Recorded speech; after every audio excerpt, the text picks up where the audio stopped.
The Great Depression, a worldwide economic collapse that began in 1929 and lasted roughly a decade, was a disaster that touched the lives of millions of Americans.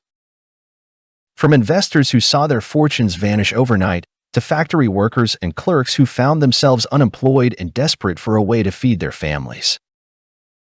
Some people were reduced to selling apples on street corners to support themselves, while others lost their homes and were forced to survive in shanty towns that became known as Hoovervilles, a bitterly derisive reference to President Herbert Hoover, who in the early 1930s often claimed that prosperity was just around the corner. When the unemployment rate peaked in 1933, 25.6% of American workers, 1 in 4, found themselves unemployed. What caused the Great Depression?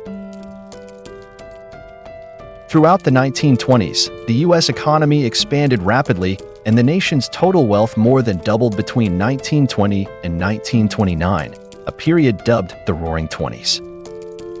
The stock market, centered at the New York Stock Exchange on Wall Street in New York City, was the scene of reckless speculation, where everyone from millionaire tycoons to cooks and janitors poured their savings into stocks.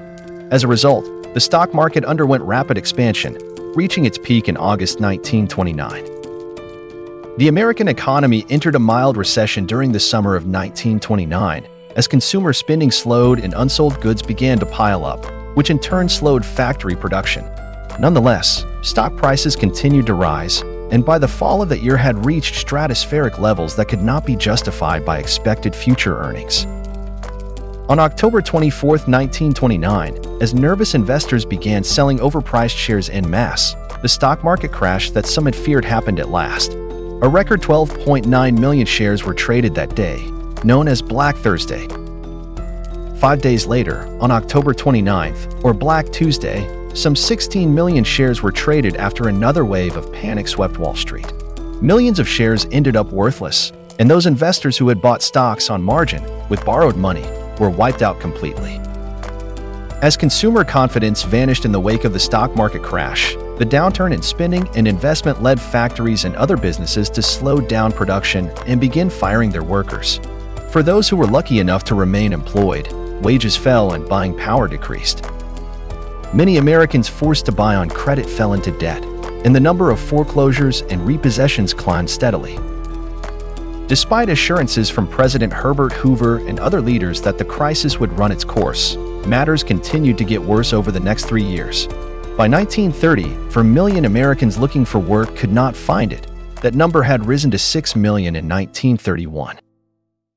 Meanwhile, the country's industrial production had dropped by half. Bread lines, soup kitchens, and rising numbers of homeless people became more and more common in America's towns and cities. Farmers couldn't afford to harvest their crops and were forced to leave them rotting in the fields while people elsewhere starved. In 1930, severe droughts in the southern plains brought high winds and dust from Texas to Nebraska, killing people, livestock, and crops. The Dust Bowl inspired a mass migration of people from farmland to cities in search of work. In the fall of 1930, the first of 4 waves of banking panics began, as large numbers of investors lost confidence in the solvency of their banks and demanded deposits in cash, forcing banks to liquidate loans in order to supplement their insufficient cash reserves on hand. Bank runs swept the United States again in the spring and fall of 1931 and the fall of 1932, and by early 1933, thousands of banks had closed their doors. Hoover, a Republican who had formerly served as U.S. Secretary of Commerce, believed that government should not directly intervene in the economy and that it did not have the responsibility to create jobs or provide economic relief for its citizens. In 1932, however, with the country mired in the depths of the Great Depression and some 15 million people unemployed, Democrat Franklin D. Roosevelt won an overwhelming victory in the presidential election.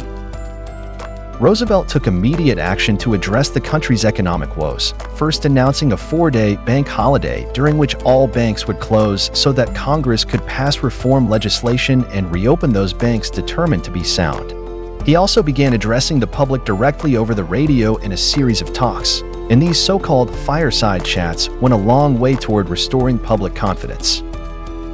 During Roosevelt's first 100 days in office, His administration passed legislation that aimed to stabilize industrial and agricultural production, create jobs, and stimulate recovery.